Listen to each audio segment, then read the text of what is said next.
Assalamualaikum warahmatullahi wabarakatuh. Wahai sahabat beriman, di akhirat nanti, kita akan bertemu dengan Allah Subhanahu wa Ta'ala dalam keadaan yang berbeda-beda sesuai dengan amal ibadah kita.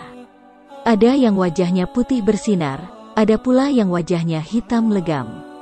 Allah Subhanahu wa Ta'ala berfirman dalam Al-Quran Surah Az-Zariyat ayat 56 yang artinya, "Dan tidaklah aku menciptakan jin dan manusia kecuali agar beribadah dan menghamba kepadaku."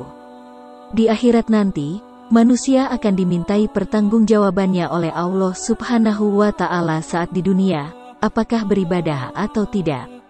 Hal itu sebagai balasan bahwa kehidupan tidak ada yang sia-sia. Jadi beribadah kepada Allah Subhanahu wa Ta'ala bukan karena Allah yang butuh, tapi karena manusialah yang harus banyak bersyukur atas kasih sayang Allah Subhanahu wa Ta'ala. Ketika di akhirat nanti, manusia membela diri karena sibuk atau alasan lainnya sehingga tidak sempat beribadah, maka Allah Subhanahu wa Ta'ala telah menyiapkan 4 nabi yang akan menjadi hujahnya di hadapan mereka.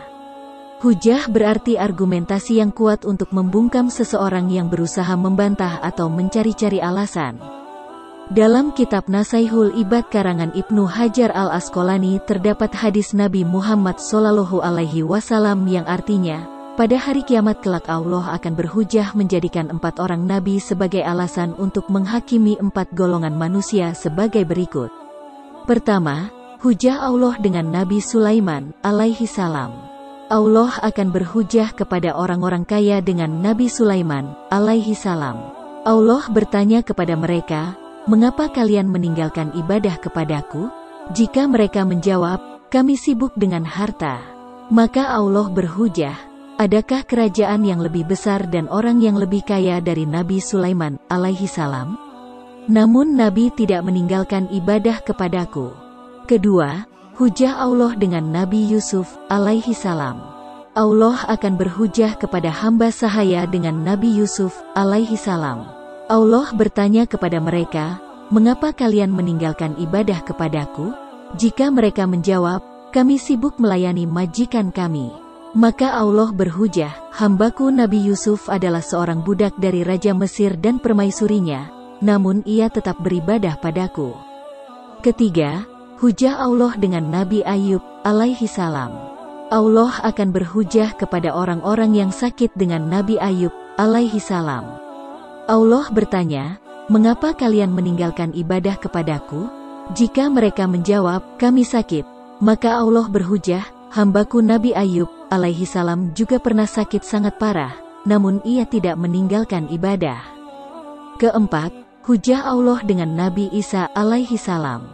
Allah akan berhujah kepada orang-orang fakir dengan Nabi Isa alaihi salam. Allah bertanya, "Mengapa kalian meninggalkan ibadah kepadaku?" Jika mereka menjawab, "Kami telah disibukkan dengan susahnya kefakiran hidup," maka Allah berhujah, "Hambaku Nabi Isa alaihi salam adalah orang yang paling fakir di muka bumi ini. Dia tidak memiliki sesuatu dari dunia ini. Dia tidak memiliki tempat tinggal, harta dan istri, namun dia tidak meninggalkan ibadah kepadaku."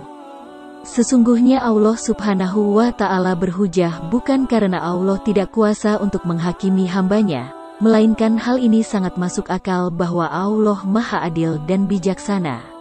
Sehingga inilah kebenaran karena antara hadis tersebut sesuai dengan fakta yang ada bahwa kebanyakan manusia tanpa terkecuali muslim sekalipun terkadang lalai dengan 4 keadaan di atas sehingga disebutlah golongan yang artinya banyak. Jadi, sebagai hamba yang mengharapkan akan kasih sayang Allah Subhanahu wa Ta'ala agar selamat, maka sudah sepantasnya hadis tersebut menjadi panduan cerdas kita dalam mengelola kehidupan agar senantiasa tetap pada orientasi utama yakni ibadah kepada Allah Subhanahu wa Ta'ala.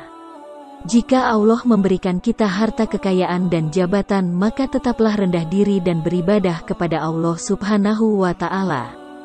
Jika sebagai hamba sahaya, kerja pada majikan, kerja pada suatu perusahaan, pelayan toko dan lain sebagainya, maka tetaplah jaga ibadah kepada Allah Subhanahu wa Ta'ala.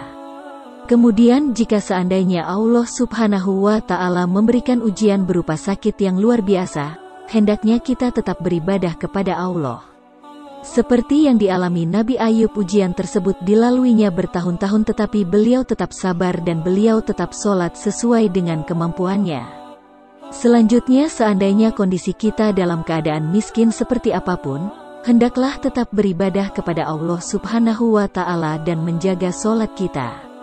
Jangan sampai di dunia sudah tidak memiliki apa-apa, di akhirat kita juga tak memiliki apa-apa karena meninggalkan ibadah kepada Allah Subhanahu wa Ta'ala.